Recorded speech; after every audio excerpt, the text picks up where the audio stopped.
예, 8월 마지막 주 우리 하나님 말씀 함께 살펴가도록 하겠습니다. 자, 일반 서신들 벌써 이제 5번째 시간입니다. 자, 오늘은 이제 베드로 전후서 첫 번째 시간 함께 나누겠습니다. 세상 소망이 아니라 하늘 소망으로 살라. 세상 소망이 아니라 하늘 소망으로 살라. 이런 제목으로 하나님 말씀 함께 살펴가도록 하겠습니다. 자, 우리는 지금 이제 신약 성서의 역사를 지금 살펴오고 있는데, 이제 가장 먼저 우리가 이제 살핀 역사는 예수님의 사역에 대한 사복음서를 통해서 우리가 그 예수님의 공생의 그 역사를 살폈고, 그리고 이제 이어지는 사도들의 역사를 살피는데, 크게 이제 사도 바울의 사역과 그리고 예수님의 제자 중에는 이제 사도 베드로의 이제 사역을 우리가 살피고 있습니다. 그래서 사도 바울은 뭐 우리가 이미 알다시피 이제 신약 성경의 반 이상을 적었던 그런 대학자 같은 분이었고, 그래서 이제 학문에도 좀 능했다고 생각을 하고, 또 경험한 바를 또 잘 전하는 어떤 그런 대단한 능력을 가지고 있었었는데, 그런데 이제 이 사람은 이제 예수님의 생애를 가까이서 보지는 못했죠. 그에 비해서 이제 사도 베드로 같은 경우는 이제 갈릴리 그 시골 출신이었지만, 아마도 그래서 이제 바울과 같이 충분한 학문을 접하지 못했을 건데, 베드로는 이제 회당을 통해 이제 교육을 접하다가 예수님의 이제 공생의 사역을 함께 하게 되죠. 그래서 예수님의 그 생애 동안 기적과 이적을 직접 보았고, 또 예수님의 가르침을 직접 들었던, 그리고 예수님의 부탁을, 그 명령을 직접 들었던 사람이었습니다. 그래서 이 사도 바울처럼 뭐 많은 서신을 적지는 않았는데, 베드로 전후서를 합쳐서 보면 이제 8장짜리거든요. 베드로전서 5장, 그리고 베드로후서 3장. 8장짜리 짧은 글인데도 직접 본 증인만이 전할 수 있는 그런 아주 강력한 복음과 또 이제 그 성도로서의 살아갈 권면의 힘을 전하는 것을 볼 수 있습니다. 베드로는 자신의 이야기를 이제 자기가 직접 적은 게 아니라 다른 사람을 통해서 정리하고 대피를 하죠. 그러니까 실로아노. 우리가 이제 베드로전서 5장 12절에 그런 이 실로아노라는 이름 볼 수 있는데, 사도행전은 그를 신라라고 부르기도 했었죠. 사도 바울과 2차 전도 여행을 함께 갔던 그런 사람이었습니다. 그래서 그가 예수님의 제자로 그 생애를 함께 하면서 듣고 봤던 그 말씀대로 그리스도를 온전하게 전하고자 이제 부단히 노력을 해서 베드로가 그래서 이제 성장하고 성숙한 삶을 살아가지 않았는가, 그렇게 볼 수 있습니다. 그러니까 예수님의 승천 이후 사도행전에서 보이는 이 베드로의 행적은 사실 굉장히 중요한 역할을 합니다. 그러니까 성령 강림 사건 후에 사마리아에 처음 복음이 들어갔다고 했을 때도 이제 가서 살펴보는 그런 일을 한다던가, 또는 이제 요바에 내려갔을 때 거기에 있었던 사역, 거기서 이제 환상을 보고, 그래서 이제 가이사랴에 있는 로마의 백부장이었던 고넬료 집의 그 가정까지 방문을 하게 되죠. 근데 다시 말하면 사실은 뭐 이방의 전도자로서 바울이 많이 역할을 했지만 그 문을 연 사람은 사실 베드로입니다. 고넬료 가정을 통해서 하나님께서 모든 이방들에게도 이 하나님의 복음을 전하는 그 사실을 알린 사람이 베드로인 거죠. 또 이제 바울이 있던 그 이 시리아의 그 안디옥 교회를 방문하고 그곳에서도 사역을 한 것으로 보이는데, 더 나아가서 베드로 전후서를 기록할 때는 베드로가 아마도 바벨론 지역에 있던 것으로 우리가 이제 성경의 근거를 통해 유추할 수 있습니다. 그러니까 베드로전서 5장을 참고하면 이 편지를 쓰는 장소가 바로 바벨론이었다라는 걸 우리는 확실히 알 수 있죠. 5장 13절, 택하심을 함께 받은 바벨론에 있는 교회가 너희에게 문안하고 내 아들 마가도 그리하느니라, 이렇게 얘기를 합니다. 자, 이렇게 5장을 참고하면 분명히 베드로는 이 바벨론 지역에 있었고, 또한 이제 그와 함께 마가 요한도 있었던 것을 알 수 있는데, 자, 그런데 이 저작 장소, 이 바벨론에 대한 해석에 있어서 신학자마다 여러 가지 의견들이 좀 많이 있습니다. 그동안 오래된 해석은 어떤 거였냐면, 이 바벨론이 실제로 이제 지리적인 바벨론 그 지역이 아니라 의미론적인 뜻을 담고 있는 바벨론이다, 이런 식으로 이제 주장을 했죠. 도마가 바벨론에서 이제 복음을 전했다라는 어떤 그런 다른 기록은 있거든요. 예수님의 그 제자였던 이 도마 같은 경우. 근데 베드로의 경우는 바벨론에서 복음을 전했다라는 그런 기록이 전혀 없다라는 거죠. 그래서 이제 여기서 말하는 바벨론은 실제 지리적인 바벨론이 아니라 어떤 의미론적인 바벨론, 그래서 진짜 의미는 바로 로마를 말하는 것이었을 것이다, 뭐 그렇게 이제 주장을 합니다. 그러나 베드로가 그렇다고 뭐 로마에서 뭐 복음을 전했다 또는 뭐 이집트에서 복음을 전했다 이런 기록 또한 전혀 없는 것은 마찬가지라는 거죠. 자, 그렇게 본다면 베드로 전서에서 언급되는 이 바벨론은 사실 뭐 우리가 이제 있는 근거를 가지고 봐야 되니까 성경의 근거를 통해 볼 때 로마가 아니고 말 그대로 정말 이 바벨론 지역이었을 것이다. 그렇게 이제 볼 수 있다는 거죠. 그러니까 베드로가 지금 이 베드로 전후서를 적는 거는 무슨 묵시문학, 뭐 계시록 이런 걸 적고 있는 게 아니잖아요. 지금 핍박받고 있는 성도들에게 편지를 적어 위로하고 성도로서 살아갈 그 이 성도의 그런 자세에 대한 이런 이야기들을 적고 있었기 때문에 뭐 무슨 그런 의미를 담고 묵시를 담고 계시를 담아서 뭐 그런 식으로 전할 필요는 없겠죠. 그래서 이 바벨론이 영적 바벨론 로마라는 이 주장은 사실 역사적으로 볼 때 아마도 로마 카톨릭에서 자신들의 이런 권위를 좀 정당화하려고 좀 의도적으로 잘못 가르쳐온 결과라고 봅니다. 대표적으로 이런 잘못된 시각이 아무 생각 없이 이제 모든 사람들에게 그렇게 자연스럽게 받아들여지게 된 것은 그 영화의 영향력이다 이렇게 봅니다. 과거 쿼바디스라는 그 영화를 보면 알 수 있는데요. 이 영화는 기독교 신자들에게 아주 뭐 유명하고 많은 것을 생각하게 하는 그런 영화였죠. 저도 어려서 이 영화를 이제 몇 번 보면서 굉장히 많이 도전을 받았던 그런 영화였습니다. 그래서 이 영화를 보면 그 배경이 현재 지금 우리가 성경을 역사적으로 살피고 있는 이 시기쯤 정도의 이야기를 말하는 건데 네로 황제의 그 기독교 박해가 어떠했는지를 아주 잘 그 영화를 통해 보여주죠. 그 내용을 보면 로마에서 이제 기독교에 대한 박해가 이제 점점 극에 달해 가니까 사도 베드로가 이제 로마를 떠나서 다른 곳으로 피해 도망을 가던 중에 마주 걸어오시는 어떤 분을 봤는데 그분이 바로 예수님이었던 겁니다. 그래서 이제 베드로가 심히 놀라서 이제 무릎을 꿇고 예수님께 묻지요. 그게 코바디스 도미네 이런 말이었죠. 그러니까 주여 어디로 가시나이까? 그렇게 묻습니다. 그럴 때 이제 예수님이 그 영화에서 보면 네가 나의 어린 양을 버린다면 내가 로마에 가서 다시 한번 십자가에 못 박히리라. 그런 음성을 듣고 이제 베드로가 다시 그 로마로부터 도망치다가 다시 로마로 발걸음을 되돌리게 되고 그래서 결국 로마로 들어가서 결국 그렇게 십자가에 거꾸로 매달려 순교를 하게 된다. 이제 그런 내용이 이제 이 영화의 내용이죠. 근데 이 영화에서의 기본 설정이 벌써 베드로가 어디에 있습니까? 로마에 있었던 것처럼 세팅을 해놨어요. 그래서 이 영화를 보면 그냥 자연스럽게 베드로가 로마에 있었구나라고 이렇게 인식을 하게 된다는 거죠. 근데 이것은요. 그 천주교 신자였던 폴란드 출신의 작가 헨리크 시엔키에비치라는 이 사람이 1896년에 적었던 소설을 이 영화로 한 거거든요. 이 사람이 이제 이 작품을 쓰기 위해서 나름대로 고증을 많이 했던 것 같아요. 여러 차례 로마를 방문하고 또 이제 로마 제정 시대의 역사가라고 할 수 있는 타키투스라는 사람의 역사서, 그러니까 연대기라는 이 책을 읽으면서 로마의 유적들을 일일이 답사했다라고 했는데 정작 이 작품이 발표됐을 때는 그 평가가 어땠냐면 이건 역사 소설을 너무 과장했다. 과장이 심하고 역사적인 정확성이 떨어진다. 이런 비판을 받았던 그런 작품이었거든요. 자, 그런데도 이제 이 소설이 나중에 이렇게 이제 영화화 되니까 성경과 역사를 잘 모르는 이제 기독교 신자들에게는 이것이 마치 진짜 성경의 역사적 사실을 배경으로 말하는 것처럼 그렇게 이제 받아들여지게 된 거죠. 그러니까 가톨릭에서는 지금 베드로가 초대 교황이다라고 이제 이 말을 하잖아요.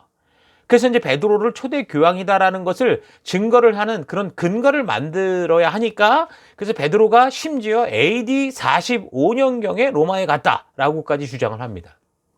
그러나 그것은 과거 성도들이 성경과 역사를 그 제대로 읽지도 않고 배우지도 않고 모를 때 파악할 수도 없었던 그런 시대에나 이제 먹혀들었던 그런 해석들이고 지금 이제 각종 역사 자료들이 버젓이 이제 존재하는 그런 시대이기 때문에 이런 주장을 사실 조금만 알면 바르게 그렇게 말할 수는 없죠. 엉뚱하게 말할 수는 없는 겁니다. 그러니까 역사가들의 기록은 참 중요한 건 사실인데 그러나 우리가 계속 성경과 역사를 살펴오듯이 모든 역사적인 기록이 다 옳은 것은 아니다라는 것을 기억해야 됩니다. 그러니까 역사를 적은 사람도 사람이라는 거죠. 성경 같은 경우는 하나님의 성령에 의한 어떤 인도하심이 있다고 하면 사실 일반적인 역사책들은 그 사람들이 나름대로 명석한 지혜를 가지고 상당히 고증을 하기 위해서 애를 썼는지 몰라도 그러나 뭔가 조사가 잘못되거나 그럴 때는 금세 어떻게 됩니까? 오해를 일으킬 수 있고 잘못 해석할 수 있다는 거죠. 여러분 성경도 성령께서 이끄신 성경도 우리가 지금 이미 살폈던 것처럼 정경이 있고 그리고 외경도 있고 위경도 있다라는 거 우리가 알고 있죠. 그런 것처럼 이 수많은 문서들이 이 역사적 문서들이 다 진짜 진실을 말하고 있는 것은 아니기 때문에 우리로서는 그런 역사적인 기록을 우리가 잘 참고하고 분별할 수 있어야 하는데 그 분별하는 기준을 그럼 어디에 둘 것이냐? 그게 바로 성경 역사의 근거로 두어야 된다라는 겁니다. 우리가 창조론을 볼 때도 우리가 정말 성경을 근거로 이 사람들이 말하는 진화론의 주장을 왜 그러는가 이런 눈으로 봐야 되는데 대체로 학교에서 그냥 진화론을 먼저 배우고 난 다음에 왜 창조가 맞나 이런 식으로 질문을 던지니까 답을 찾지 못하고 전부 세상의 어떤 그런 엉뚱한 주장으로 끌려가는 경우가 많이 있거든요. 이게 굉장히 중요한 겁니다. 지금 성경이 우리에게 말씀해 주시는 진리의 성령께서 우리에게 말씀해 주시는 이 성경을 근거로 우리가 이런 것들을 분별하고 파악할 수 있어야 된다라는 거 여러분 꼭 기억하셔야 됩니다. 자, 그래서 그렇게 이제 성경의 기록을 근거로 볼 때 베드로는 로마의 근처에 간 적이 없다라는 거죠. 그러니까 모든 로마 카톨릭 신화들은 교부들이 이제 만들어낸 그런 이야기와 그들의 이제 어떤 상상 속에 만들어진 그런 공상의 근거에서 이제 이 신화들이 만들어지죠. 그래서 천주교가 얼마나 오랫동안 역사 속에서 이런 식으로 사람들을 속여왔는지 사람들은 이것을 의심조차 하지 않을 정도의 수많은 자료들이 존재하고 있을 지경입니다. 심지어 기독교가 말할 때 천주교는 마치 우리의 그런 어떤 큰 집인 것처럼 착각을 하는 경우도 많이 있죠. 아닙니다. 천주교는 완전 딴 집입니다. 성경의 근거에서 완전히 벗어난 그릇된 그리고 성경을 거짓되이 자기들 마음대로 바꿔가는 지금 여기 이 바울이나 베드로 그리고 앞으로 이제 계속 나오는 사도들이 계속해서 이 교회 안에 거짓 선지자들에 대한 얘기, 교사들에 대한 얘기를 하는데 바로 딱 그런 모습이라는 거죠. 그러니까 지금도 베드로의 일생을 인터넷으로 찾아보면 이게 잘못된 자료가 완전히 도배되어 있어서 정말 자칫 분별하기가 어렵습니다. 일단 그래서 성경을 우리가 전체적으로 역사를 통해 다르게 봐야 되는데 그럴 수 없기 때문에 역사의 자료를 볼 때도 다른 역사를 참고할 때도 제대로 된 분별력이 없이 그저 그냥 그런 저자들이 주장하는 대로 그대로 이제 받아들이면서 그 오해가 그냥 진짜인 것처럼 그렇게 생각하고 있는 그런 상황이 오늘 우리의 모습인 거죠.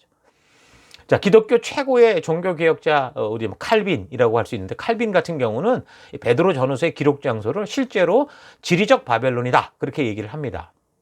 그러니까 베드로는 결코 로마에 간 적이 없는 거죠. 그러니까 베드로가 로마에 간 적이 없다는 사실에 대해서 일단 성경의 근거를 통해 이제 알 수 있는 거는 무엇보다 이제 첫째는 로마에 편지도 쓰고 결국 로마에 잡혀가서 순교했던 바울의 말을 근거해 볼 때 알 수 있습니다. 로마서 15장 20절 뭐라고 그랬습니까? 또 내가 그리스도의 이름을 부르는 곳에는 복음을 전하지 않기를 힘썼노니 이는 남의 터 위에 건축하지 아니하려 함이라. 그러니까 사도 바울의 말을 근거로 볼 때 바울이 계속해서 사역 중간중간 이 로마에 가려고 시도를 했던 그런 까닭은 뭡니까? 지금 로마에 다른 사도들이 복음을 전하거나 온전히 교회를 세우는 그런 일이 없었기 때문이다라는 거죠. 그러니까 로마는 다른 사도들의 사역이 전혀 없었던 그래서 복음의 기초도 세워지지 않았던 것, 오해가 많았던 것. 그래서 사도 바울이 로마서라는 편지를 써서 미리 보내기도 했잖아요. 그렇기 때문에 바울은 그곳에 가고자 한 것이고 그리고 실제로 우리가 살폈던 것처럼 간 거고 그리고 거기서 복음을 전파했고 결국에는 잡혀서 거기서 이제 죽임을 당하게 되죠. 그러나 그렇게도 초대교회의 중요한 이 사도라고 할 수 있는 베드로 같은 경우는 그렇게 이제 로마 쪽에서 복음을 전했다라는 증거나 흔적이 하나도 없고, 왜냐하면 일단 베드로가 로마에 가지 않았기 때문에 이제 그렇다고 할 수 있겠죠. 그래서 우리는 이런 사실에 대해서 성경의 기록을 기준으로 역사를 분별하고 파악하고 이해를 해야 된다라는 겁니다. 또 두 번째 이제 좀 유추가 또 가능한 것은 갈라디아서 2장의 말씀인데요. 7절 도리어 그들은 베드로가 할례 받은 사람에게 복음을 전하는 일을 맡은 것과 같이 내가 할례를 받지 않은 사람에게 복음을 전하는 일을 맡은 것을 알게 되었습니다. 분명히 얘기를 하죠. 8절 그들은 베드로에게 할례 받은 사람에게 복음을 전하게 하시려고 사도직을 주신 분이 나에게는, 여기서 바울입니다. 바울에게는 할례를 받지 않은 사람에게 복음을 전하게 하시려고 사도직을 주셨다는 사실을 깨달았습니다. 라고 분명히 말합니다. 그러니까 베드로가 할례자에게 복음을 전했다라는 것은 이제 유대인들을 말하는 거죠. 그리고 이제 바울 자신은 무할례자, 이방인의 사도로서 예수님께 부름을 받았다라는 것을 강조합니다. 그러니까 초대교회 당시 예루살렘 교회에 대한 유대인들의 박해가 이제 점점 심해졌었잖아요. 그래서 결국 예루살렘 교회가 이 유대인들의 이 박해 속에 제대로 존재하지 못했을 거라는 겁니다. 그래서 결국에는 어쨌든 다 떠날 수밖에 없는 그런 상황까지 왔었어요. 그리고 아마도 바울의 이방 선교의 그 전초기지라고 할 수 있었던 그 안디옥 교회, 그러니까 시리아의 안디옥 교회에 이제 베드로가 왔었던 것도 있는 걸 볼 때 아마도 이 복음의 중심지가 예루살렘 교회 쪽에서 아마도 그 시리아의 그 안디옥 교회 쪽으로 옮겼을 가능성이 많고, 그렇게 보면 이제 그곳으로 베드로 같은 사람이 갔을 경우가 있다라는 거죠. 실제 그런 근거가 있고. 근데 이제 예루살렘 교회는 그냥 이 예수님의 동생 야고보가 그 교회를 지켰다, 그렇게 우리가 알고 있잖아요. 그렇다면 베드로의 사역 중심지도 이 시리아, 그러니까 다시 말하면 동방 쪽에 집중했을 가능성이 더 많지, 아무런 근거도 없는 서방 로마 쪽은 아니라는 것이 더 근거가 좀 확실한 어떤 그런 증거가 되는 거죠. 자, 그리고 또 베드로가 로마에 없었다는 이제 성경적 증거는 베드로와 바울이 함께 로마에 있었더라면 바울이 그 서신을 적고 또 여러 사람들을 언급하면서 인사하고 교류하고 이런 내용을 우리가 알고 있는데 거기에 분명히 언급이 됐을 가능성이 있지 않겠습니까? 디모데후서 4장 10절도 대만은 이 세상을 사랑해서 데살로니가로 갔고 그레스게는 갈라디아로, 디도는 달마디아로, 누가는 나와 함께 있다. 그리고 또 올 때 마가를 데려와라, 이런 얘기를 하는 걸 보면 어느 정도 마가가 거기에 로마에 있지 않았고, 그 다음에 훨씬 더 먼 곳, 어디 다른 곳에 있었다라는 것은, 그러니까 분명히 로마의 다른 곳에 있었다라는 것은 우리가 알 수 있죠. 그러니까 바울이 마지막 순간이 됐을 때 모든 사람이 다 떠나고 누가만 함께 있다고 했는데 베드로가 그때 이제 순교 시점도 비슷했단 말입니다. 네로의 그 박해의 어떤 영향력 그 시기 안에 죽게 됐는데, 그렇게 보면 바울과 함께 그런 역경을 함께 당하고 죽을 지경이 됐다면 아마도 서로가 분명히 가까운 사이로서 교류가 있었을 거고, 그렇다면 바울이 그런 사실에 대해서 디모데를 통해서나 다른 사람에게 분명히 말을 했을 거라는 거죠. 그리고 좀 전에 말한 것처럼 마가 같은 경우도 지금 데리고 오라 이렇게 얘기를 하잖아요. 그러니까 마가는 베드로전서를 우리가 좀 근거를 통해 볼 때 베드로와 함께 어디에 있었습니까? 바벨론 지역에 있었던 거죠. 그러니까 베드로가 로마에 있었다는 성경적인 일치점이 하나도 찾을 수 없다라는 겁니다. 그래서 바울이 다른 사람들에게 사역한 곳에서 사역하지 않겠다고 적은 로마서를 쓸 때가 AD 60년 정도가 되니까 적어도 베드로는 AD 60년 이전까지 로마에 가본 적이 없었다, 이건 분명하죠. 그런데도 이제 이 로마 카톨릭은 심지어 그 AD 45년경부터 베드로가 로마에 있었던 것처럼 이렇게 주장을 하는 겁니다. 대부분 이런 말도 안 되는 주장은 초기 교회 이제 교부들의 기록을 이제 증거로 삼아서 얘기를 하는데, 그런 기록을 남긴 교부들 자체가 그 당시 이미 검증되지 않은 많은 잘못된 문서들의 영향을 받기도 했다라는 거. 아까 말한 것처럼 뭔가 조사를 하다가도 잘못되고 자기가 믿는 것이 그릇된 것일 경우는 이게 완전히 방향이 틀어질 수 있다라는 거. 이제 그런 거는 다른 역사적 기록을 종합해 볼 때 분명히 알 수 있는 겁니다. 그래서 초기 교회 역사가로서 오리겐이라는 사람, 유세비우스, 제롬, 이런 사람들의 저서들은 우리에게 이제 그 시대를 유추하게 하는 굉장히 좀 중요한 역사적 자료가 됩니다. 그러니까 초대교회 그 사도들의 시기 다음으로 이어지는 그런 어떤 근거들을 주는 분명한 그 자료들이 되긴 합니다. 그래서 그들의 기록은 굉장히 우리에게 중요한 어떤 역할을 하지만, 그러나 그건 뭐라고요? 성경이 아닙니다. 나름대로 자신들의 생각과 안목을 적은 어떤 역사적인 기록이다라는 이 사실을 우리가 잘 기억을 해야 돼요. 그래서 역사적인 자료로서 그 시대의 상황과 환경들을 유추하고 짐작할 수 있는 참고 자료로 우리가 볼 수 있어야 되는 겁니다. 그래서 궁극적으로 성경의 기록을 근거로 유추할 수 있는 이 성경이 보여주는 역사, 이 연대기적인 흐름을 통해서 우리가 가능하면 그 상황을 파악하고 바르게 해석해야 되는 게 중요한 거죠. 그래서 우리가 지금 성경을 역사적으로 살펴가는 것도 굉장히 중요한 겁니다. 지금 우리가 베드로 전후서를 살피는 것도 그동안 바울의 역사를 살펴오면서 그 역사적인 흐름을 알기 때문에 이게 어디쯤에 비슷할 수 있다는 걸 우리가 유추할 수 있게 되는 거죠. 그래서 성경의 기록이 보여주는 성경의 역사, 성경을 근거로 그걸 중심으로 놓고 나머지 이제 그런 자료들이 참고 자료로서 활용이 될 수 있어야지 그 역사적인 자료들이 성경이 말하는 내용 자체를 번복시켜버리고 있지도 않은 걸 있다고 말하고 이런 식으로 활용돼서는 안 된다라는 겁니다. 그러니까 베드로전서 자체 안에서 베드로 스스로가 바벨론에서 편지를 한다고 분명하게 그렇게 적어놨는데 다른 사도들의 글을 통해서도 베드로가 로마에서 사역했을 가능성이 전혀 없는데도 로마가 무슨 영적인 바벨론이다 그렇게 주장을 하면서 베드로가 일찍이 로마에 있었다고 하는 이런 억지 주장은 이게 분명히 무슨 목적이 있는 거죠. 그러니까 바른 성경을 전하는 게 아니라 자기들의 어떤 생각, 자기들의 의도를 심어서 뭔가를 심하면 조작하게 하려고 했다라는 것을 우리가 분명히 알 수 있는 겁니다. 그리고 이 편지가 적힌 장소로서 로마가 아니라는 또 다른 예측이 가능한 성경의 자체적 증거는 뭐냐? 베드로전서 1장 1절에서 편지를 수신하는 이 수신자에 대한 그 이야기, 지역을 쭉 얘기를 하는데 로마에 가까운 그리스, 마케도니아 이쪽을 언급하는 게 아니라 동방 쪽을, 터키 쪽을 얘기하고 있다라는 겁니다. 1장 1절을 보면 예수 그리스도 사도 베드로는 본도, 갈라디아, 갑바도기아, 아시아와 비두니아에 흩어진 나그네에게 이렇게 얘기를 합니다. 그러니까 본도, 갈라디아, 갑바도기아, 아시아, 비두니아 이건 어디입니까? 그러니까 터키 지역이고 터키 지역의 동쪽부터 서쪽 지역으로 뭔가 이렇게 흘러가면서 얘기를 하는 것 같다라는 거죠. 그러니까 만약에 이 적는 저자가 로마 서방 쪽에 있었다고 하면 오히려 이 로마의 근처인 서쪽부터 이렇게 얘기를 하면서 지나갈 거 아니에요. 서쪽에서 동쪽으로. 그러니까 그리스 지역에 있는 고린도 교회나 빌립보 교회 등을 언급하며 말해야 될 것인데 오히려 반대쪽에 있는 그 터키 쪽을 언급하는 걸 볼 때 이 편지를 쓰는 위치는 서방 로마 쪽이 아니라 동방세계. 그러니까 훨씬 더 바벨론이었을 가능성이 아주 유력하다고 볼 수 있습니다. 자, 그러면 이제 이 베드로가 편지를 쓰는 장소와 관련해서 지금까지 드린 얘기를 정리를 하면 베드로의 편지는 일단 베드로가 실루아노, 그러니까 실라라는 사람을 통해서 적게 된 거고 그리고 편지를 적은 장소는 실제적인 바벨론 지역이다라고 우리가 정리를 할 수 있습니다.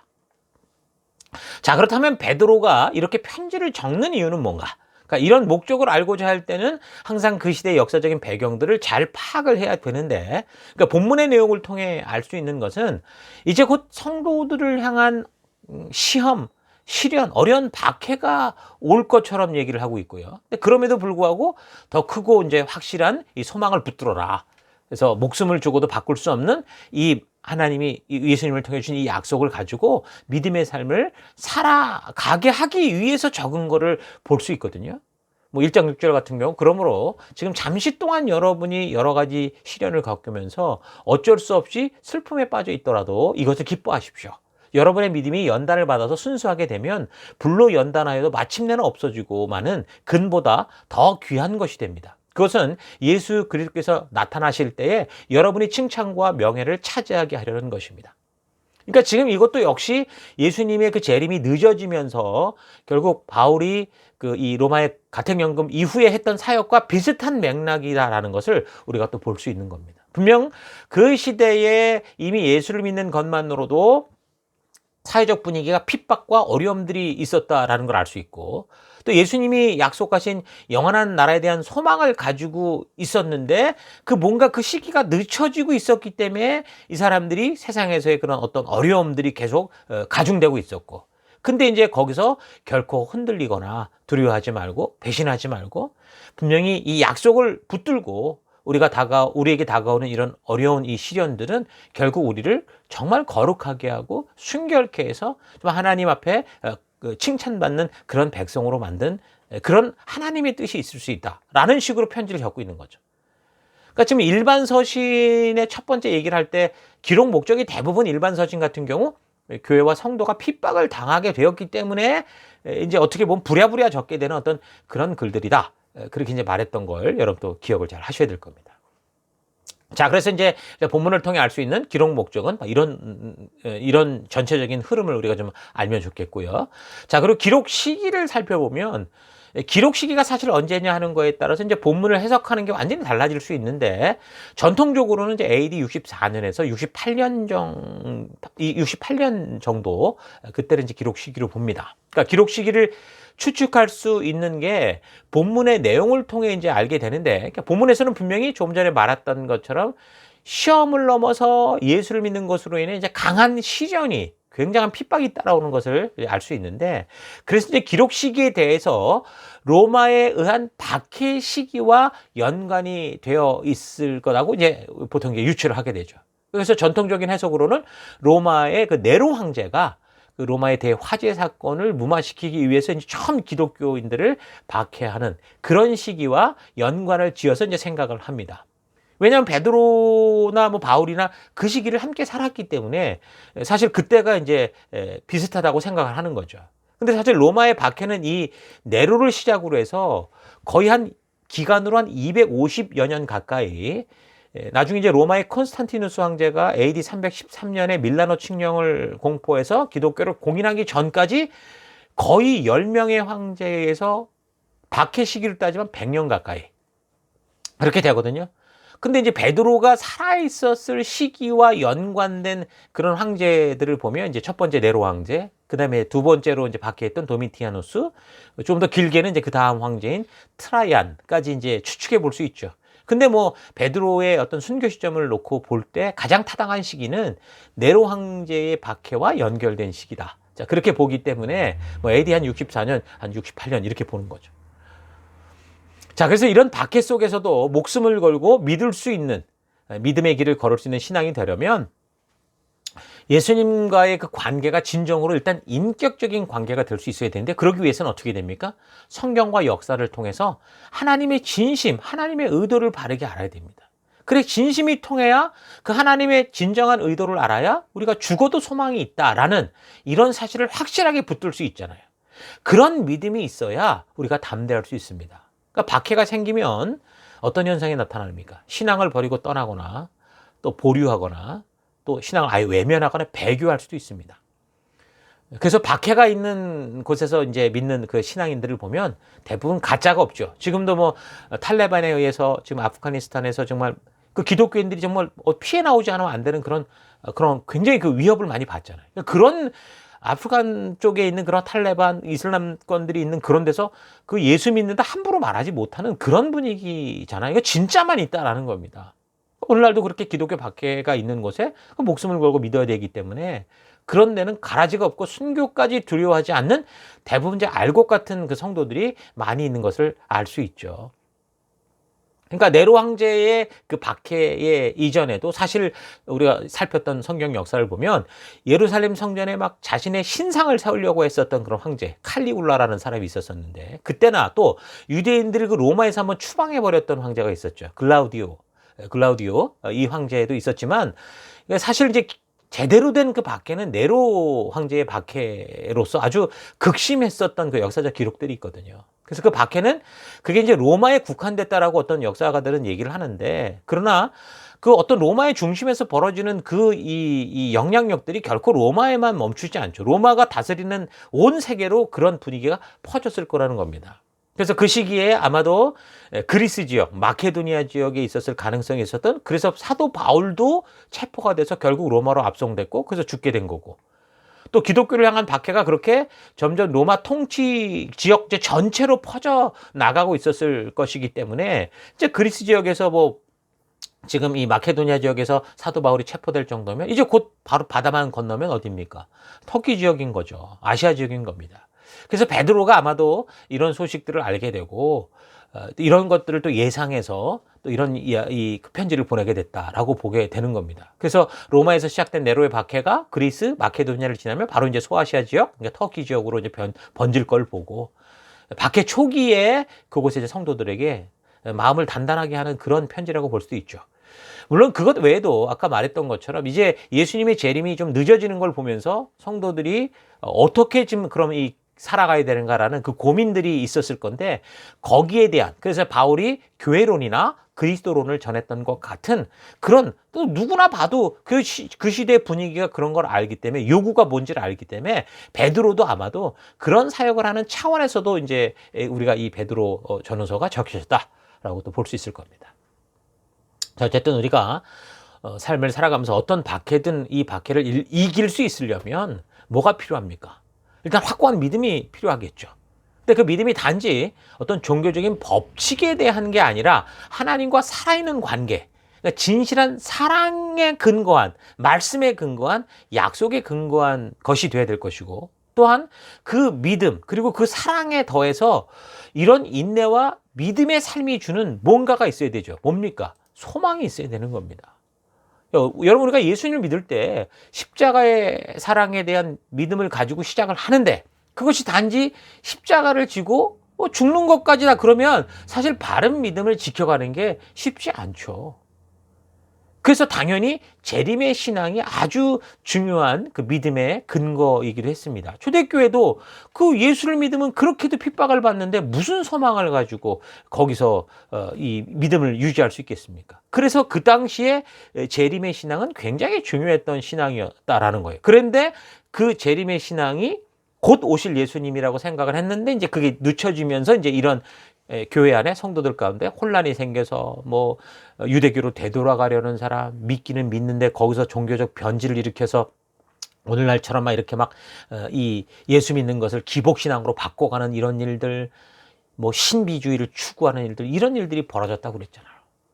그래서 예수님에 대한 사랑과 믿음을 가져도 그 십자가를 끝까지 지켰을 때 결국 우리에게 오는 소망, 그러니까 죽기 전이든 아니면 죽음 이후든 끝까지 믿음을 지킨 후에 우리가 다가올 그 부활과 영광에 대한 소망이 없다면, 영원한 나라 천국에서의 영광스러운 삶에 대한 그 소망이 없다면 우리는 이 땅을 살아가면서 믿음의 길 안에서 누구나 다 지치고 포기할 수밖에 없을 겁니다. 영생에 대한 소망이 흔들리면, 하나님의 약속에 대한 소망이 흔들리면 현실 속에서 지금 목숨이 왔다 갔다 하고 삶이 불편해지고 너무 고통스러운데 이런 박해를 어떻게 이겨낼 수 있습니까? 이겨내지 못하죠. 그러니까 그래서 예수님도 분명하게 우리의 이 놀라운 이 축복을 하늘에 쌓아라, 그런 얘기까지 하실 정도고, 바울도 현재 고난은 장차 우리에게 나타날 영광과 좋게 비교할 수 없다라는 아주 확신에 찬 얘기를 하잖아요. 그가 그런 확신이 있었기 때문에 그 바울도 자기에게 다가왔던 그 고난들을 능히 참을 수 있었던 것이고, 그 소망을 보면서 결국은 죽기까지 그 주님이 주신 사명의 길을 달려갈 수 있었던 겁니다. 그러니까 인내 후에 있는 영광의 소망이 정말 놀랍고 정말 엄청나지 않다면 현재의 고난을 이겨갈 사람은 거의 없죠. 소망이라는 게 뭡니까? 미래에 대한 믿음 아닙니까? 사람들이 비록 현재 내가 처한 상황과 환경이 정말 최악의 순간이라고 해도 이것을 견디고 난 후에 다가올 그런 소망이 있으면 무너지지 않습니다. 그러니까 어떻게 보면 사람들을 무너뜨리는 것은 심한 박해와 시련이 아니라, 지금 처한 상황과 환경이 어려워서 넘어지는 게 아니라 살아야 될 이유, 그 소망이 없어서 무너진다라는 걸 알 수 있습니다. 그래서 소망이라는 것은 지금 너무 힘들고 어려워도 포기하지 않게 하고 계속해서 그 절망 속에서 미래를 향해 한 걸음 한 걸음 나아가게 하는 그런 힘이 되는 겁니다. 죽음의 절망 속에 있을 때 십자가는 생명의 소망이 되고 분명히 기쁨이 되죠. 죄의 그 구렁텅이에서 빠져나오지 못할 때, 그래서 우리가 구원의 소식을 들으면 그렇게도 기쁘고 살아야 될 이유가 생기고 모든 삶이 달리 보이는 겁니다. 그러나 우리는 그 십자가에만 고정이 되어서는 안 된다고 그랬죠. 그 십자가에 달리신 예수님께서 우리에게 약속하신 것, 우리에게 지시하신 것, 우리에게 가르치신 것, 천국의 영광과 하늘의 영광을 소망하는, 그러니까 이 땅 가운데 주님이 부르신 열방의 제사장으로 살아야 될 그 이유, 그 확고한 믿음이 있어야 되는 겁니다. 그래서 구원 그 이후 이 땅에서의 삶은 믿음으로 그 말씀의 가치를 따라 살고자 하는, 그 고군분투하는 그런 삶이잖아요. 그렇다면 그 고군분투하는 삶에 대한 대가가 있어야 되지 않겠습니까? 대부분 많은 교인들이 그런 삶의 대가를 대부분 이 땅에서 받으려고 하는 게 이게 참 대부분인데 사실 그것 때문에 신앙의 삶이 굉장히 어렵게 되죠. 왜 그렇습니까? 하나님의 약속은 저 천국에 있기 때문이죠. 예수님도 분명히 말씀하셨습니다. 우리의 그런 귀한 이 보화를 이 땅에 쌓지 말고 천국에 쌓아라. 그렇게 말씀하셨잖아요. 그래서 믿음으로 살아간 사람들은 모두 그런 하늘의 소망을 가지고 살아갔던 겁니다. 예수님께서 이 마태복음 5장, 6장, 19장 이런 데 보면 하늘의 축복, 거기에 쌓으라고 분명히 말씀해 주셨고 이 땅이 아니라 하늘의 보화를 쌓아가는 우리가 되는 게 바로 그게 성도예요. 성도는 하늘의 보화를 쌓아가는 그런 존재라는 겁니다. 그래서 그 하늘 백성으로 이 영광스러운 천국에 들어갈 확고한 소망, 산 소망을 붙들 수 없으면 십자가를 통해 홍해를 걷는다고 해도 앞으로 나아가지를 못하는 거예요. 늘 이 땅에서의 내가 받을 것을 받지 못한다고 원망하고 불평하고 조금만 것을 핍박과 고난이 와도 쉽게 배신하고 돌아서는 금송아지 만들어버리는 그런 존재가 되고 마는 거죠. 그래서 우리가 믿음의 이 성도로서의 삶을 살아갈 때 참 믿음과 또 참 사랑과 참 소망 이게 따로 있는 거예요. 믿음과 사랑과 소망은 항상 같이 있는 거예요. 그래서 참 믿음은 반드시 참 소망으로 말미암아 오게 되고 그래서 참 믿음이 있는 사람은 현재의 상황과 환경과 상관없이 그 야고보서의 말씀처럼 누구에게나 참 사랑을 실천하고 참된 순종의 열매가 드러나는 그런 삶. 진짜 성도다운 삶을 살아가죠. 그래서 믿음, 소망, 사랑은 항상 함께 믿는 성도들의 삶에 그렇게 드러나는 거고 늘 믿는 자들 속에는 믿음과 소망과 사랑이 늘 있는 그런 모습이 되는 겁니다. 자, 그렇다면 베드로전서에서 말씀하고 있는 이 소망이 굉장히 중요한 그 이야기를 하고 있는데 그 소망은 어떤 소망이냐? 첫 번째는 하나님의 약속에 근거한 소망입니다. 베드로가 그냥 던지는 그런 어떤 그 허망한 소리가 아니에요. 근거 없는 약속이 아니에요. 하나님의 약속에 근거한 소망을 얘기합니다. 세상의 사람들은 누구나 다 소망을 가지고 살아간다고 얘기를 해요. 그리고 살아야 될 소망이 있어야 살아요. 그러나 여기서 말하는 소망은 베드로가 말하는 소망은 영원히 변치 않은 하나님이 우리에게 약속한 것을 근거로 하는 소망을 말합니다. 1장 23절 너희가 거듭난 것은 썩어질 씨로 되는 것이 아니요 썩지 아니할 씨로 되는 것이니 살아있고 항상 있는 하나님의 말씀으로 되었느니라. 참된 믿음, 참된 소망은 자기의 감정이나 느낌, 이 세상의 유행이 아닙니다. 사람들은 누구나 자신이 생각하는 대로 기대하고 이루어지기를 바라는 것을 소망이라 이렇게 말하지만 여기서 베드로가 말하는 소망, 베드로를 통해 하나님이 말씀하시는 소망은 내 생각대로 이루어지는 걸 바라는 게 아니라 하나님이 주신 약속대로 이루어지는 것을 말하는 겁니다. 하나님이 약속하신 것을 믿는 그게 진정한 소망이다. 그러니까 내가 원하는 하나님을 만드는 게 아니라 하나님이 창조하시고 기대하시고 우리에게 약속했던 그런 내가 되는 거죠. 그러니까 성경이 말씀하는 소망의 근거는 절대 내 감정, 느낌 이런 게 아니라 하나님의 말씀에 있습니다. 세상이 말하는 그런 것들은 시간이 흐르면 다 변하고 없어져 가지만 오직 하나님의 말씀만이 영원한 것. 그 얘기를 계속 반복해서 말을 해주고 있습니다. 그래서 성도들이 붙들어야 되는 참된 소망은 바로 하나님의 말씀에 근거한 소망이어야 된다라는 거죠. 자, 그리고 두 번째는 썩지 않고 더럽지 않고 쇠하지 않는 소망에 대해 말합니다. 1장 24절 그러므로 모든 육체는 풀과 같고 그 모든 영광은 풀의 꽃과 같으나 풀은 마르고 꽃은 떨어지되 오직 주의 말씀은 세세토록 있도다 하였으니 너희에게 전한 복음이 곧 이 말씀이니라. 여러분 퇴직하시는 분들이 그 참 젊어서 열심히 이제 돈을 모아서 남은 노후가 이제 걱정이 되니까 나름대로 이제 돈을 꼼꼼히 모았는데 근데 이제 이 정작 은퇴를 하면 어떡합니까?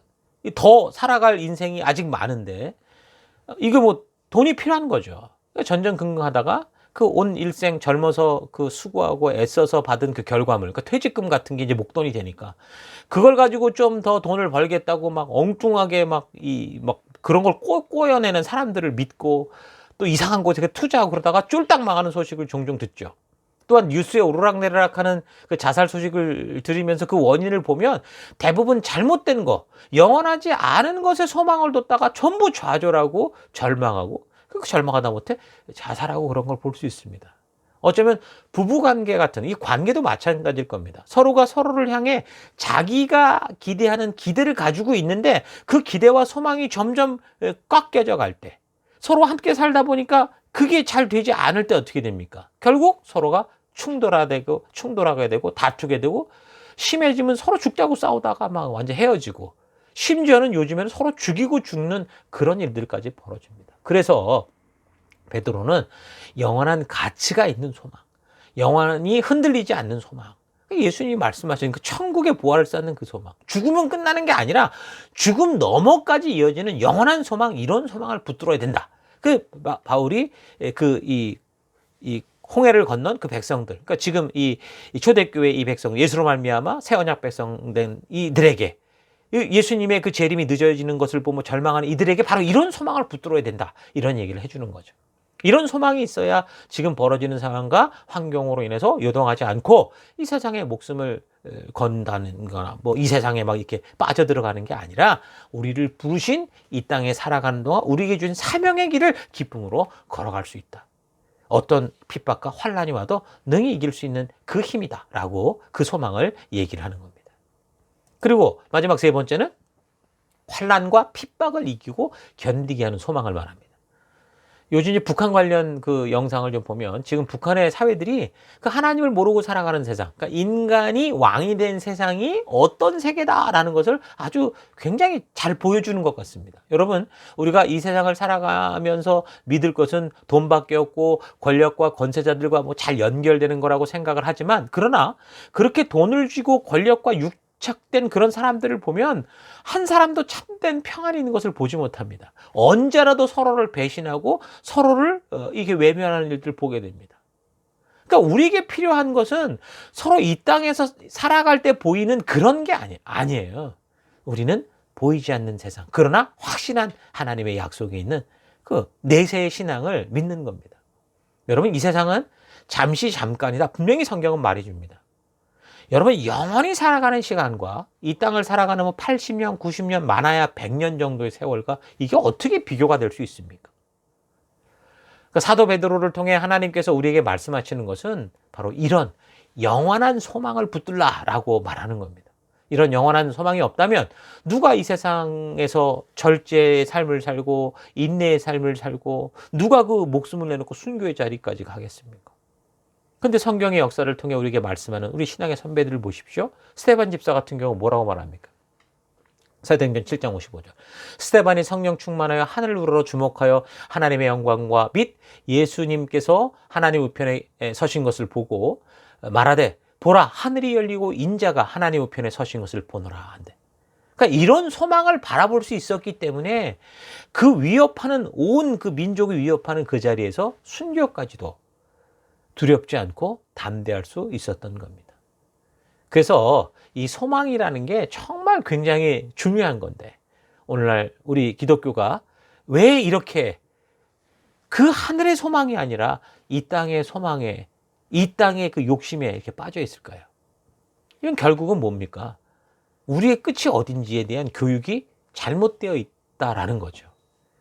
종말론에 대한 분명한 인식이 잘못되어 있는 겁니다. 세속과 싸우는 교회여야 되는데, 그 세속을 하나님의 뜻으로 인도하는 교회여야 되는데, 교회가 이 세속의 것을 추구하고 세속의 것으로 풍족해지려고 하는 그게, 그 기복이 마치 성경이 말하는 복인 것처럼 그렇게 가르쳐 와서 그렇다라는 겁니다. 그래서 성도들이 기도를 하든 봉사를 하든 영원한 천국의 삶이 아니라 잠깐이면 없어질 이 세상에서 잘 되는 일에 목숨을 거는 이런 식의 삶으로 빠지게 되는 거죠. 그래서 우리가 이제 곧 살피겠지만 이 계시록, 그러니까 종말에 대한 바른 교육이 꼭 필요합니다. 그러니까 사도 바울도 베드로도 그 예수님의 이 재림이 늦어지는 걸 알게 되면서 그래서 그 종말론에 대한 교육을 바르게 하려고 얼마나 그 애를 썼습니까? 그러니까 그런 계시록, 종말을 잘 모르니까 우리의 끝이 어떤지 모르고, 그러니까 자꾸 이 소망이 흐리멍텅해지면서 하늘이 아니라 이 세상의 욕심으로 변질돼 가는 겁니다. 그렇게 하늘에 대한 소망이 흐리멍텅해지면 당연히 미래에 대한 믿음이 없어지죠. 미래에 대한 희망, 내세에 대한 믿음이 그저 불분명해지기 시작하면 그 신앙은 즉시 세상과 타협하는 신앙, 무너지는 신앙, 파괴되는 신앙, 종교가 되어버리는 신앙이 되고 마는 겁니다. 자, 영원한 천국에 대한 소망이 분명하지 않으니까 이 세상에 애착이 생기는 것이고, 그러니까 예수님을 동원시키고 성령님을 동원시키고 하나님을 동원시켜서라도 이 세상에서 내가 잘 먹고 잘 살려고 그렇게 애쓰는 기복신앙에 빠지는 거죠. 만몬주의에 빠지는 겁니다. 그래서 이제 베드로는 환난과 핍박을 이기고 견딜 수 있는 이 소망을 말해주면서 우리에게 다가온 이 삶 속에서 우리가 어떻게 하나님의 자녀로 살아가야 되는가, 그런 이야기를 적고 있는 게 이제 베드로 전후서의 이야기라고 볼 수 있습니다. 자, 오늘은 우리가 베드로 전후서의 그 서론적인 부분을 살폈는데요. 오늘 여기까지 살핍시다. 한 주간 동안 여러분이 베드로 전후서의 이 기록 목적을 잘 기억하시면서 본문을 좀 반복해서 읽어보시기 바랍니다. 자, 우리 교회 설교 같은 경우는 이제 듣고만 가면 아무것도 아니죠. 집에 돌아가서 한 주간 동안 베드로전서가 적힌 이 배경들을 잘 기억하면서 셀들과 함께 나누시고 또 계속해서 본문을 읽어가실 때 온전히 성령께서 우리에게 말씀하시는 그 음성을 듣게 될 겁니다. 읽다 보면 궁금한 점도 생기고 읽다 보면 성령의 인도를 따라 새롭게 깨닫는 그런 일들이 생기는 거죠. 우리가 살아가는 환경은 시련과 핍박이 있는, 고난이 있기보다 편리한 것으로 자기가 하고 싶은 것을 하게 하는 유혹으로 가득한 세상이 오늘 우리가 살아가는 세상입니다. 고난을 이기는 방법이 소망이라고 했는데 유혹을 이기는 방법이 뭘까요? 그 또한 오직 하나, 확고한 소망입니다. 자, 그래서 이 세상은 곧 지나고 영원한 나라가 온다라는 사실 잊지 마시고 이 세상을 종착역처럼, 여기가 마지막인 것처럼 살아서는 안 되고 우리가 지나가야 하는 나그네 길이다라는 걸 기억하고 우리에게 영원한 이 천국, 우리의 나라가 있다, 우리의 본향이 있다라는 걸 기억하시면서 이 땅에서 사명자로, 전도자로, 부름받은 자로 살아가는 여러분 될 수 있기를 주의 이름으로 축원합니다. 우리 잠시 들은 말씀을 생각하시면서 우리 묵상하시겠습니다. 함께 묵상하며 나아가십니다.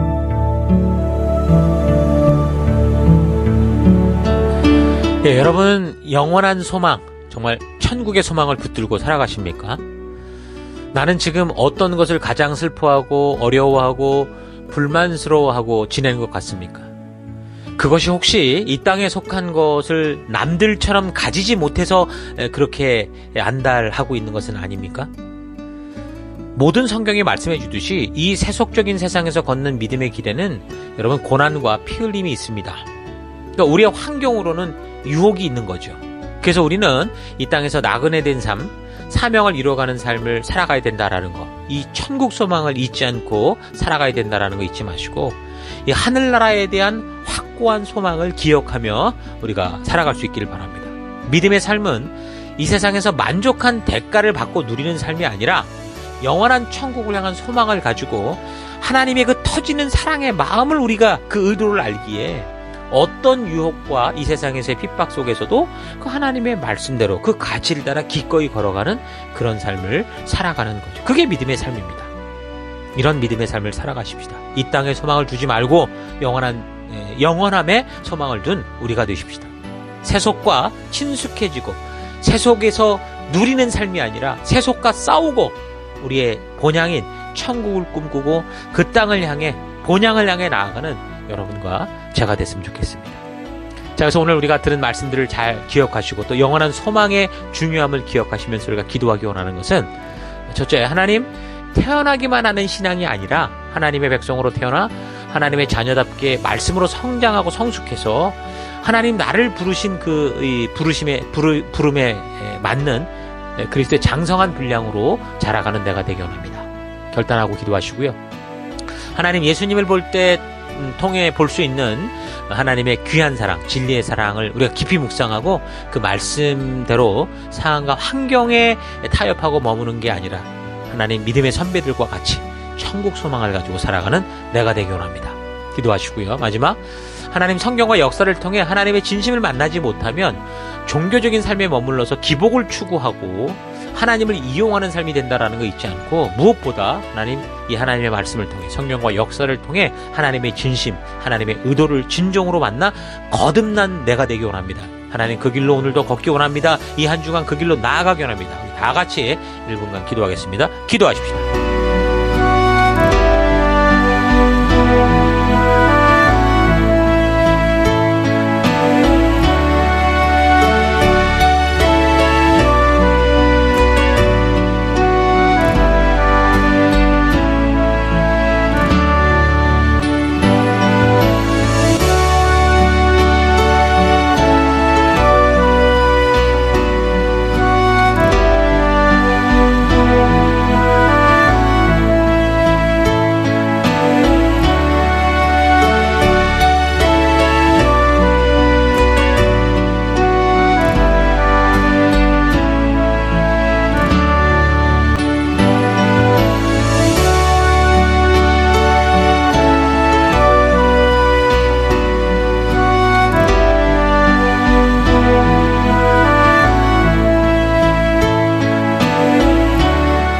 하나님, 오늘 우리에게 이 땅을 살아갈 진정한 소망을 주심을 감사드립니다.